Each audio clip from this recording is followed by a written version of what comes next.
the Royal Blue Podcast from the Liverpool Echo. Hello and welcome to the Agenda Podcast. I'm Ian Croll and I'm joined by Connor O'Neill. Connor, how are you? Just better than yourself? Everton action has been few and far between the past couple of days, so have you been keeping yourself busy? I have, yeah. I have been keeping myself busy. I mean, as someone said to me in the office though last week, you know, at least your weekend can't be ruined by the fact Everton were in action. So, you know, that's it. Every cloud, I suppose, has a silver lining somewhere, doesn't it? Nice Everton free weekend. As I've said, this is the Agenda Podcast. You, the listeners, send in the questions. You, the listeners, set the agenda. But before we begin with the questions that have been submitted, we just want to address the news that Sky Sports News have put out just moments ago before we come in to record this podcast, that Barcelona have bid, or reportedly bid, £85 million for Everton forward Richarlison.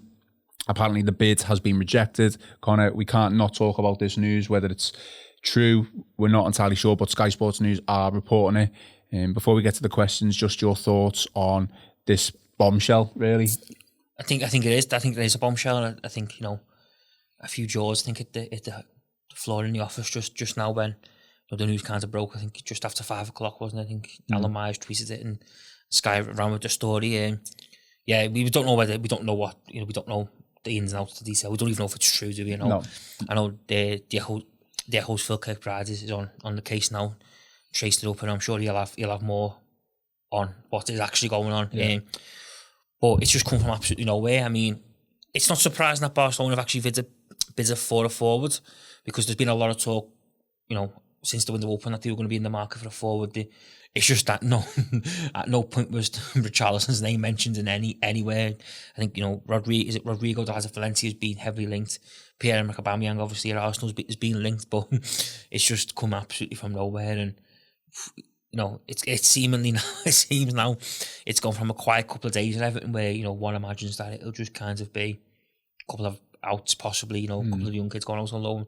So now all of a sudden, you know, we could be fighting to keep our best player, you know, from the clutches of Barcelona. It's now set to be an extraordinary few days, I think. Not ideal timing. It's never ideal timing for, you know, to lose one of your best players. But just before the transfer window is about to shut on Friday, we are hearing the reports that the bid has been rejected anyway. Yeah. But, you know, quite clearly, he's going to be a target for Barcelona, whether that's now or even in the summer, isn't it? You know, could his head be turned? Well, it's going to be interesting, I think, in the next couple of days, because, you know, his head could already be turned. You know, the layer of Barcelona, you know, for many people is just simply too good to turn down. So it is going to be interesting. And what you say there about, you know, he could be a target in the summer, it could also be a case of it's now or never for him. You know, they could hit someone with that ultimatum and say, well, you come now, great. If you don't come now, then, you know, we might reassess options in the summer and you might not be on the list. So we've got to be wary of, I think, of all kinds of scenarios that could come our way. But it's just not what you want, is it? It's just not what is needed, you know what I mean? It's been a tough couple of weeks. You think, you know, the cup defeat and, you know, the debacle against Newcastle where, you know, we simply crumbled in 102 seconds or whatever it was. And now, you know, it's potentially to lose your star player and your main asset, really, you know. And I'll only go for it for a large part of this season. Absolutely, yeah. It'd be an absolute killer blow, because you struggle to say who we'd be able to bring in right now this minute to replace him. And, you know, I know we're probably talking a little bit wise of the mark here, because, you know, it could all be false and it could be nothing, you know what I mean? But it could be a long 4 months then, you know, 5 months till the season finishes, and you don't want that.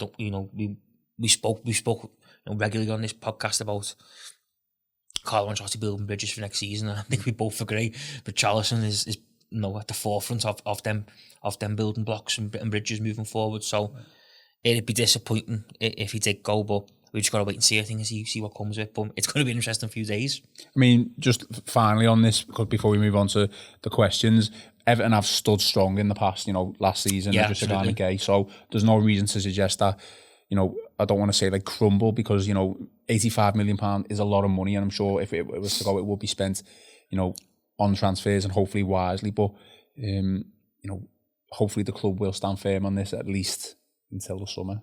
Yeah, absolutely. You do hope that, because like I said there, you don't want to lose, you know, one of your main men, do you? So just in the middle of the season and have to play like the next four months of the campaign without someone.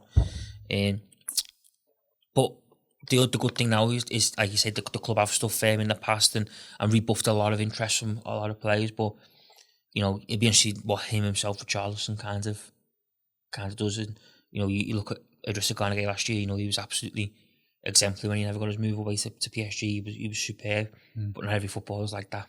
Not every footballer, you know, plays with that mentality and plays with that belief. So we can only hope that if, you know, Richarlison has never played, he's the Richarlison that we've all, you know, come to love over the last couple of weeks, and he doesn't go down another road of what we see sometimes, you know, where the dummy gets spat out and people simply just stop trying and stop having a go and you don't want to be there. Fingers crossed. I mean, I do say that was the last that we'll talk about, that Richarlison bid, but a lot of the questions are transfer based, so I'm sure we'll loosely talk about that and associate it with some of the questions. So first question submitted by Matthew Barry. I'll read it out for you, Connor, and you can give it a go. Kind of related to next season and who is going to be at Goodison Park. If Ancelotti has his perfect summer transfer window, who of the current squad will be in the starting 11 on the opening day of next season? Well, I think the man we just spent a good 5-6 minutes talking about what would be for definite. I think he definitely would be on the list. I think Mina, Holgate, Dean, Sidibe, if we possibly get him over the line, I think. Yeah.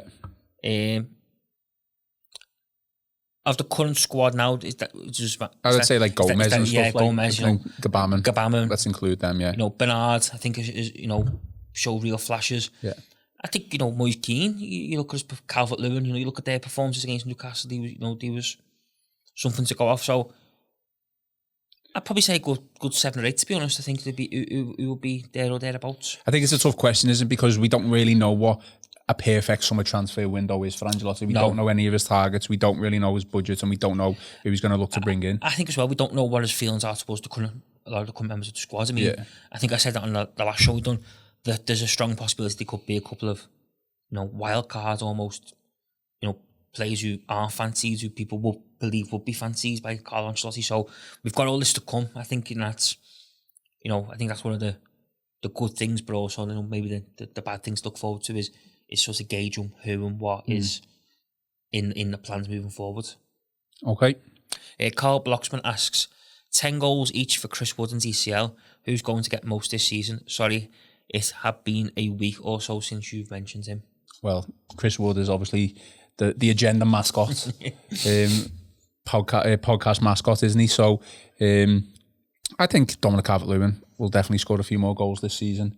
I know Carl's got a huge admiration for Chris Wood, but I think he's obviously a good player who can score goals, but I would put him in the mould of a Cenk Tosun who will score goals in a certain level of team. And that's not a criticism of Cenk Tosun or Chris Wood, because you obviously have a quality and you're able to score goals, but we don't want to be playing like we did on the Sam Allardyce. We don't want to be playing like Burnley do. And as you can see, Cenk Tosun has struggled for goals and struggled to fit into the Marco Silva team. He's barely got a look in under Ancelotti. Obviously, he's gone out on loan now. So I think Carl's desperate for us to sign Chris Wood, isn't he? He obviously wants to see him in an Everton shirt. He wants to watch his fellow countrymen in action for his beloved Blues. Exactly, yeah. Who can blame him? Until he can score 20 goals consistently a season. You're not asking for much there, then, are you? Well, no, but we want to be challenging for top 6, top 4, don't we? Is Chris Wood that calibre of striker? Unfortunately, Carl, I don't think he is. But fair play for bringing him back up again. I like the enthusiasm. Next question, Bradley Rettler. I've heard Everton that about the Newcastle match so many times. How does Carlo change such a deeply ingrained mindset? By ensuring that we no longer get on that path and we start winning football matches and getting ourselves off the line when it matters. Don't concede 2 goals in 2 minutes ever again. That would be a starting point, wouldn't it, I suppose. But I think we should win a football match and getting ourselves off the line. I think I said that a while ago on the View from the Gallery Street podcast, you almost need a moment where you kind of you come of age almost. And I think I use Manchester City as an example, and City's always been one of them clubs, but like Everton were, in that they'd screw things up, they'd never get them. They do all the hard work and fought the final hurdle. And I've got a mate who's a Manchester City fan. I remember talking about it, and he was saying, their big moment come in, he beat Manchester United at the FA Cup semi-final. They beat Stoke in the final. I think it was 2011, around that time. Spend the money, they started coming in, but they hadn't really had no success. Yeah. And he said they won 1-0, Yaya Toure scored. Yeah, remember it actually. And he said we beat Toure scored again in the final, beat Stoke 1-0. He said, and, you know, for as good as the final wasn't to see us lift a piece of silverware, the big moment was the semi-final. He said, because we beat Man United at Wembley, we won 1-0 up and we defended and we were solid, he said, and got ourselves over the line. He said, and that felt like the moment where things changed, because so many times before we'd been in that position and just let ourselves down. And I think Everton needs exactly that. Everton need a moment where they can almost do the unthinkable, you know, whether that's winning out fields, you know, do something that no one thinks they're going to do, and then just, you know, sets themselves off. Then because I think, you know, so many times now, you know, the Everton, that phrase is, it's just coined because there's been so many near misses, hasn't there? So many, you know, close calls, so many, you know, bad luck, omens, you name it. You know, it seems to all game. We just need that kind of one moment where we crawl over the line, or, you know, we get ourselves over the line and we get a bit of belief and we build from it. I mean, obviously that comes with buying quality players as well. It does, but I also think, you know, sometimes you've got to have a bit more fight and a bit more passion and a bit more hunger. Sometimes I think you can have all the best players you want in world football, but that doesn't necessarily mean you're going to get yourself over the line, because you still got to have a, you know, a bit of passion, a bit of fight, a bit of commitment. And I think we've seen so far at times in the past couple of years, Everton teams not have that type of almost, you know, fire in the belly and hunger to succeed. So it does help if you have quality players, of course, but you've also got to have, you know, you've got to win, you've got to want to do it. You know, we look back to the FA Cup tie. I don't think enough of our players in the second half wanted to win. They didn't want, you know, to force the issue. It was very passive. It was very, you know, laissez-faire approach, and we got what we deserved in the end, and that's where it's got to change. Absolutely. Paul Carew Rideout asks, sorry to hear the, you know, view from the Gallery Street podcast this week. My question is a simple one. How many points do you think Everton will have at the end of this season? I'm just going to sidestep this question completely. I'm still going to answer it, but I'm not going to say how many points. I'm just going to say where I think we'll finish, and then hopefully you should be able to judge the points, because I have just got the fixtures up there on my phone, and my maths isn't that quick to go through each and every one, because I think plenty of games. I think, you know, I know we didn't want to lose on too much in this show, but you've got to take the Richarlison situation into account, haven't you? Because if Richarlison's not, if he does leave the club, he leaves a big Richarlison-shaped hole in that starting lineup, doesn't he? He certainly does. But in terms of, just to answer the question quickly, I think we should finish top 10. I think we'll finish top 10. I don't think we'll end up getting Europa League. I just think the Newcastle game is kind of, you know, not my enthusiasm, but me expectations for the season has kind of been dwindled a little bit. I thought if we could have, you know, I know it was only 2 points and we're only like 4 points off fifth or something, but we're just not consistent enough, even with Ancelotti at the minute.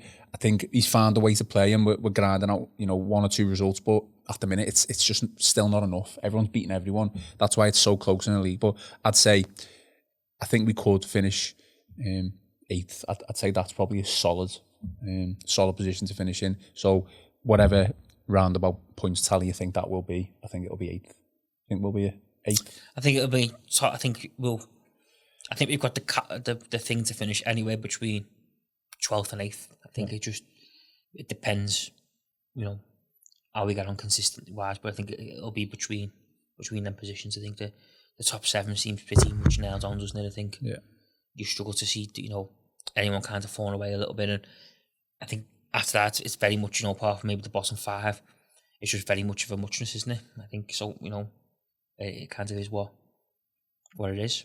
Yeah, absolutely. Next question from Tom D. Groff. Everton continue to be linked with some players outside of the brand's ethos of development and sell-on potential. It clearly takes a mix for success, but is it wise for the club to throw big money at a player past his peak when the club is not built for an immediate run toward the top? Well, it's not. It's certainly not wise for the clubs to throw big money at a player who's past his peak. I think that we can all agree on that. I think it's sometimes it's a little bit hard because you don't necessarily know that a player is past his peak until, you know, you maybe signed him and you've watched him for 6 months or etc. I think that there's always going to be that kind of fine line between, you know, the brand's ethos of let's get young players in and recruit them, because there's always going to be that layer at some point to think, well, there's a good player available there who's a good price and could come in, and I think we'd all be like, you'd be stupid to not to chase that, you know what I mean, not to go after that. So I know what Tom's trying to say there, but I think in terms of past its peak, where you could spend any money on people who passed the peak, but there's a fine line, and I think if a good player become available who was 27, who we thought we were going to have 5 really good years out of him at a good price, then you're going to snap the hand off, aren't you? Regardless of whether he's got sell-on value, etc. You're going to get that player in for the now and then. So it's a fine balance, I think, more than anything. Okay. Ben Crawford asks, are you still expecting no incoming transfers this month? It seems a shame we are not having a look at the loan market. Well, let's given this afternoon's news. I just can't see. I mean, I can't see. It's been rejected from I'm looking on Twitter now, and it's been rejected. Barcelona are going to come in with another offer. It's gonna have to take an offer in the excess of 100 million. I would have thought for Everton to even budge. It's not even good timing. Why are they doing this now? Why don't they do this at the start of the window to give themselves a little bit of time to negotiate? I don't know why I ask. I'm not Barcelona supporting director. Well, you should be. They've got a new manager. They have got a new manager, haven't they? Which I think is an interesting point. Right, okay. Kike Suarez is obviously out, and Kike Santen is coming to take over from Valverde, who was sacked. So maybe that's got a little bit to do with it, in the sense that he's only been there, I think, 10 days. And I sometimes I do think it's a tactic from other clubs to destabilise players. They don't really want them now. They'll wait till the summer because they'll put a bid in, they'll make it public. Hopefully Richarlison won't kick off, but even if he does, that's great, because then eventually they'll probably get the man. And obviously Barcelona are huge. We're nowhere near as big as Barcelona.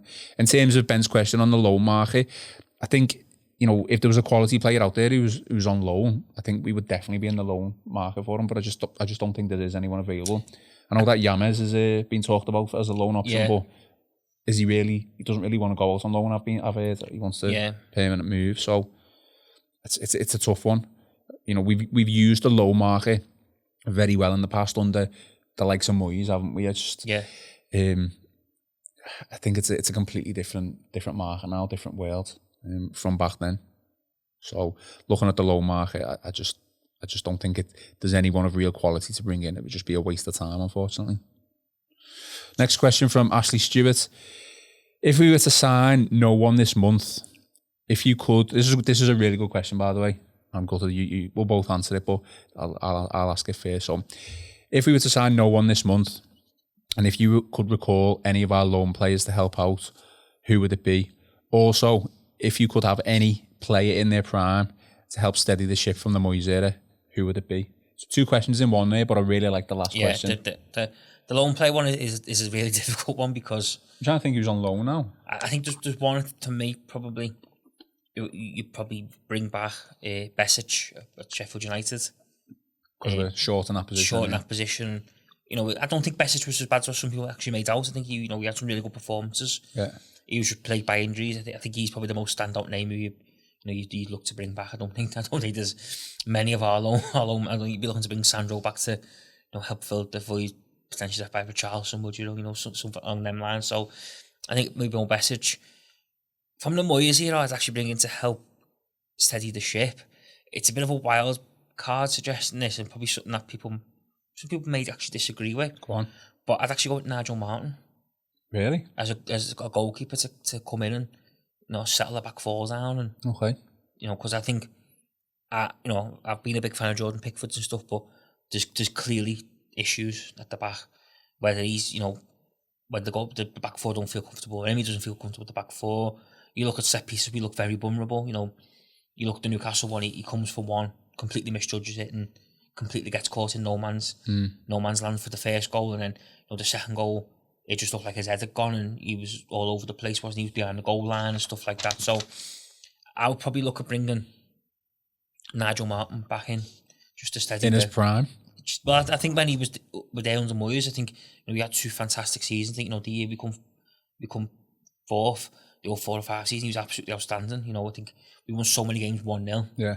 And he made some really, really great saves. So I think he'd just be a real calming influence on the, on the back four, and someone who hopefully settle the nerves of what we're experiencing, because we've got issues at the back, haven't we? Every time the ball goes in our box, we don't look comfortable. So and obviously, I think Pickford needs to take out the fire line as well, but he won't have it because we haven't got the backup to really to replace him. So that they would be my two options, and the second one probably is a bit of a wild card, not what people would imagine. Interesting pick, Martin Wise. I'll just go with the player from the Moyes era. I'd probably just be boring and just go with Arteta. Yeah. Just because, but obviously again, the centre mid option is we haven't really got that creativity other than Bernard who can find the pass and stuff like that, and even his final ball's not great anyway. I think prime Arteta would be a fantastic option to have in that midfield. Who'd you go for just quickly out the Martinez era? The Martinez era? I think there's only Lukaku. There's only one, isn't there? Lukaku, yeah. Maybe Barry.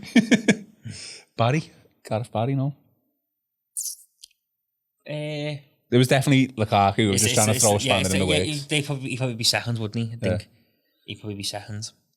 Okay, next Martin question. Jameson asks, having somewhat ripped into Moise Keane in my last question on this programme, pointing out how slow he seems. He then goes on and puts a masterful display at the top speeds and scores his first goal. How can you explain such a change? I don't think it's probably just come from the Newcastle game. I think it's something that has been happening in training over the coming weeks. And obviously, the impact of probably Ancelotti as well started the game against Newcastle, putting confidence in him. It's funny because the Newcastle game, we started off quite well, didn't we? Played very well throughout the whole match, and then obviously wrecked it. 91 minutes. Yeah, wrecked it, didn't we? Before Keane scored, probably about 10-15 minutes before Keane scored, I turned to my mate and said, he's going to score today. He's getting in these positions. And he scuffed one shot, I think, didn't he? Yeah. It was a long range along the floor, and it weren't the best. But he was getting in positions, and he looked a threat. And I just think everyone just is jumping on his back too much. He's so young, 19 years old. Got to give him time. And it's just unfortunate that Newcastle game can be completely overshadowed by those 2 late goals, because we'd all really be talking about how good Moise Keane was. Now, I know he didn't play the full 90. He did look tired towards the end. But I don't think it's something that has happened overnight, not even over one game. It's been the course of the past couple of weeks, and certainly the appointment of Ancelotti's definitely helped, without a doubt. Okay. Question about Richarlison here. Bridget Bryson has said, Richarlison, Dominic Calvert-Lewin and Keane, when all fit, do we play them all? Richarlison is best up front with Dominic Calvert-Lewin, but he is the most flexible positionally. Does Richarlison go right wing and Bernard left with the other 2 up front? What are your thoughts? Well, it's a difficult one, isn't it? Because, like we say there, if Moise Keane starts showing that type of attitude and that type of, form and that form, then you'd be hard pushed not to have him and Calvert-Lewin at the top end of the pitch as the 2 natural forwards, and go with the Richarlison on the right, Bernard on the left. But I think at the minute, while Moise Keane showed really good flashes, I think Richarlison up top's been a real handful with Dominic Calvert-Lewin, and I think it's just a threat. Isn't he? I think Keane just gets off a little bit fit, a little bit sharper, builds a bit more momentum, and then possible. I think right now's the minute you'd look at Richarlison up top at Calvert-Lewin when he's fit. Okay. Callum Lapsley asks, should Ancelotti get Baines of the year? Italians don't seem too bothered with the age if fit enough, and Baines certainly keeps himself in good nick. I think if Baines was ever going to leave, he would have done it, or he should have done it, when he was told Luca Dean was coming in. So I wouldn't be surprised if Baines gets another year, unless, again, Ancelotti's got someone in mind to either be a young understudy to Dean or to completely come in and take over Dean's place. Leighton Baines is, Everton player of the decade, from the last decade, for me. Obviously there's been arguments to say Lukaku was, but I think Leighton Baines has just been Mr. Everton for the past 10 years. And if if Ancelotti thinks he should have another year, then absolutely. He obviously does keep himself fit. He gave us a great moment this season against Leicester. Yeah. Although, it ended in disappointment once again. But, that has probably been my moment of the year. I'd probably say I can't remember celebrating a goal like that for a long time, and what a sweet strike it was. What a goal. Leighton Baines, fantastic. If he was to stick around for another year, then I'm all for that. Next question from Rick Eckloff. Rebuilding a team and changing the mindset takes time. Where do you hope to see Everton 3 years from now? We'd obviously high up the table, of course, wouldn't you? You know, bit of stability on the pitch. Good solid squad of players, you know, real kind What's of... realistic though, like, you know, Vangelos, he was to have his, you know, a decent summer transfer window, or had a couple of decent transfer windows. Would you expect to be challenging for the league? I think you look at it, you know, 3 years from now, you look to maybe look at the bridging the gap to the top six, establishing yourself in the top six, then pushing on top four, wouldn't you? I think that's the sensible route to go down. Just because of, you're saying about good transfer windows in the league and stuff, and that's very hard to do. I think you look at Man City and Liverpool, and they're so established, aren't they? Now, and you do think they're going to dominate for them. Two are going to dominate for a couple of years to come, because they're so powerful, and the players have still got so much time on their hands in terms of their playing careers. So I think bridge the gap to the top six, establish yourself in the top six, and then look to push top four. I think the big thing for me next 3 years though is the stadium. You've got to really see kind of progress within that. Progress, and hopefully in 3 years' time, be looking to be on the brink of moving in. Not kind of still lacking or still going for the planning stage.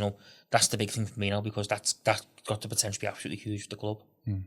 Absolutely, I agree. Dave Gordon asks, Calvert-Lewin is not Everton calibre. You're talking winning the league. You're going to do it with Richarlison or Lewin? You're not going to do it. You're not going to do it with Richarlison or Lewin? I don't know. I mean, Everton calibre.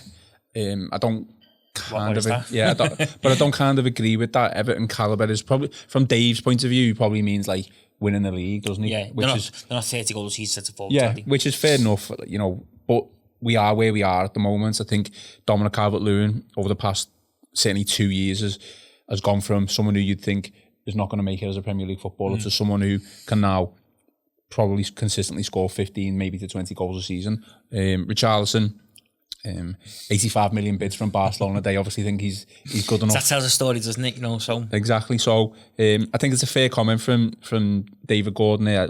I really do. But I think Calvert-Lewin, he's progressed this season. I just think development from all the players, and hopefully you will see those two players winning trophies for Everton. And if they don't, hopefully we'll have brought someone else in to take their place and see where Everton get to when that happens. Okay, last question from the Agenda podcast this week. Dan Doran has asked, does Tom Davies need to go on loan next year? I think we're at the point now with Tom Davies where if he's not pushing for a first team place, he's not thinking of the manager moving forward.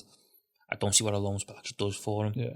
I think it's more make or break in terms of if they stick with him and he, if he's getting the plans, then he's going to sort of look to nail down a place on a regular basis. Yeah. I don't really see the need for the...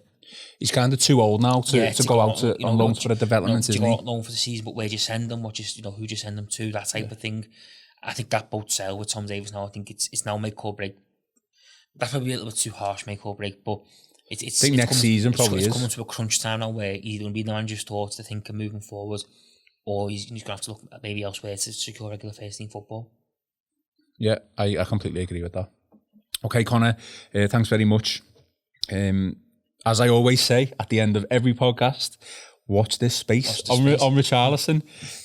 Stick with the Echo for the stick with the Echo for the latest news on the Echo website as well as Twitter and Facebook.